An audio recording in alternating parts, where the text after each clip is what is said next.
This week's story comes from Mark 8, verses 31 to 38.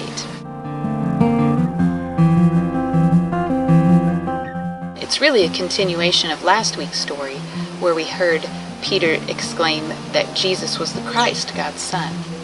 In this discussion with his disciples, Jesus knows that they don't really understand what that means, and so he begins to explain to them that in the coming days he will suffer at the hands of the religious leaders, and that he will even be killed, but in 3 days after that he will rise again.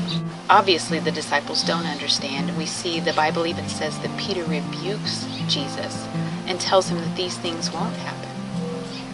Jesus gets really harsh with Peter and says that he does not have the things of God in mind, but rather the things of man. Then we see Jesus speak to the rest of the crowd, and he says, if people really want to follow me, they must give up the things that they want. They must even be willing to give up their lives to follow me. But those who want to save their lives will give up true life. But those who give up their lives for me and for the good news will have true life. I like this part of Scripture because we see Jesus' humanity, that he really doesn't want to suffer these things.